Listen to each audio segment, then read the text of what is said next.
درختوں میں ٹھنڈی ہوا چلی، ٹھنڈی، وہ اتنی اور نم اور پرسکون ہوا چلی کہ پاک موسیٰ پیغمبر کو کھڑے کھڑے اونگ آ گئی۔ جب اونگ آئی وہ دونوں پیالے ہاتھ سے گرے اور ٹوٹ گئے۔ موسیٰ علیہ السلام بیدار ہوئے، اونگ آئی نا، سوئے تو نہیں۔ اللہ نے فرمایا پیارے موسیٰ یہ ہے دلیل کہ مجھے نہ اونگ آتی ہے نہ نیند آتی ہے، تجھے صرف اونگ آئی تو دو پیالوں کو قابو نہ کر سکا، میں اللہ ساری کائنات کو قابو کر کے رکھا، تو دو پیالے نہیں بچا سکا، ٹوٹ گئے۔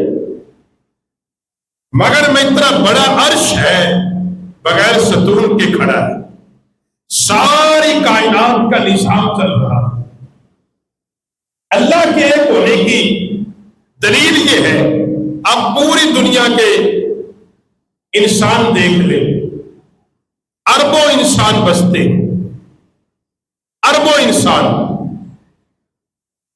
ایک رب ہے، اس نے سب انسانوں کی ساخت ایک جیسی بنائی، ساخت ایک جیسی ہے، پہچان الگ الگ ہے۔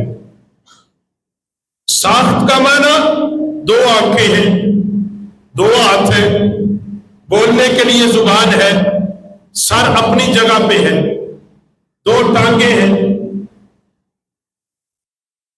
ساخت میں سارے ایک جیسے ہیں۔ انسان اگر کوئی دوسرا رب ہوتا تو بھئی اس نے بھی تو کوئی اپنی پہچان کی مخلوق بنانی تھی نا، یا نہیں بنانی تھی؟ اب قرآن پاک کھولے نا کہ جب موسیٰ علیہ السلام نے فرعون سے یہ بات کی، اللہ کے نبی علی نے جب فرعون سے یہ بات کی جناب ابراہیم علیہ السلام نے کہ میرا رب وہ ہے جو زندگی بھی دیتا ہے موت بھی، وہ بیچارہ نہ واقف تھا، اس نے کہا یہ تو میں بھی کرتا ہوں، ایک بندے کو پکڑا پھانسی دی، دوسرے کو چھوڑا، مگر اللہ کے نبی علیہ السلام نے فرمایا میرا رب وہ ہے جو سورج کو مشرق سے نکالتا ہے۔ اب فرعون کا دعویٰ تھا کہ میں خدا ہوں، یہ بات ذہن میں رکھیں، فرعون کا دعویٰ کیا تھا؟ میں الہ ہوں، میں خدا ہوں۔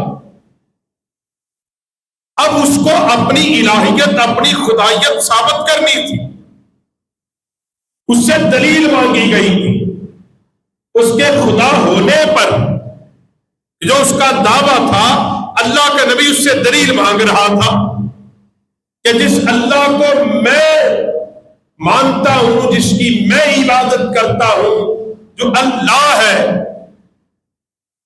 اس نے سورج کو بنایا ہے، مشرق سے نکالتا ہے، مغرب میں غروب کرتا ہے، میں اس رب کو مانتا ہوں۔ اگر تو رب ہے تو تیرا سورج بھی تو کہیں سے نکلے نا، تیرا سورج بھی کہیں مغرب سے نکل، یا تیرے اندر خدائی طاقت ہے، سورج کو مغرب سے نکال۔ مگر چونکہ وہ خدا تو تھا نہیں، دعویٰ کیا تھا، وہ یہ کام نہیں کر سکا، نہیں کر سکا۔ کیوں؟ اللہ وحدہ لا شریک ہے، دوسرا خدا ہے۔ اگر کوئی دوسرا ہوتا تو کوئی تو کسی دوسری شکل کے انسان پیدا ہوتے نا، کوئی دوسرا ہوتا، وہ اللہ ہے، اس نے نظام زندگی چلایا ہے، ہر انسان کو پیدا بھی وہ کرتا ہے، وقت متعین پر موت آ جاتی ہے، جتنی زمین کو اس نے بچھایا ہے وہ جتنی بھی مخلوق پیدا ہو جائے اس زمین کے اندر ہی رہتی ہے، اس نے اس نظام کو ایسے چلایا ہے۔ اگر کوئی دوسرا خدا ہوتا تو یقیناً کوئی موت اور زندگی کا کوئی تو معیار اور پیمانہ وہ بناتا نا۔ یہ ایک بندے کو اللہ موت دینا چاہتا، وہ کہتا میں تو نہیں دیتا، میری تو دلیل ہی ہے زندہ رہیں گے۔ خلاصہ کلام کیا ہے؟ وہ ایک ہے۔ یہی وجہ ہے کہ ساری چیزیں ایک نظام کے ساتھ چلتی ہیں۔ 14 صدیوں کے بعد سائنس آج اس بات پہ پہنچی ہے، آج اس بات پہ پہنچی ہے کہ آسمان کا جتنا نظام ہے، سورج کا، چاند کا، ستاروں کا، سیاروں کا، وہ ایک نظام کے اندر چل رہا ہے۔ سمندر کی روانگی، زمین کے اندر جتنی مخلوقات ہیں، زمینی جو سیارے ہیں، جو سمندر ہے، دریا ہے، نہریں ہیں، یہ اپنے نظام کے ساتھ چلتے ہیں۔ اس کا مطلب کیا ہے؟ یہ خود بخود ایک نظام کے ساتھ نہیں چل رہے، ان کو چلانے والا اللہ قرآن میں بیان کرتا ہے، فرمایا تم دیکھتے نہیں زمین و آسمان کے قیام اور اس سیاروں اور ستاروں کی گردش کو نہیں دیکھتے کہ ان کی جو گردش ایک متعین نظام میں چلتی ہے وہ اللہ ہی چلانے والا ہے، کوئی دوسرا تو نہیں ہے۔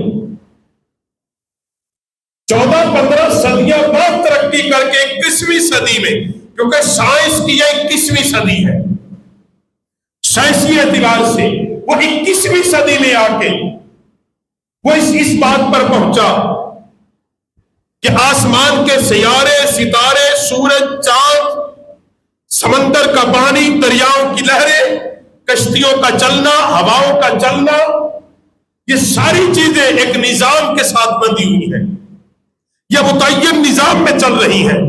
یہی وجہ ہے کبھی دو ستارے آپس میں آج تک نہیں ٹکرائے، آج تک نہیں ٹکرائے، کبھی سیارے آپس میں نہیں ٹکرائے، کبھی سورج اور چاند آپس میں نہیں ٹکرایا، دن اور رات آپس میں نہیں ٹکرایا، سمندر کی لہریں آپس میں نہیں ٹکرائی۔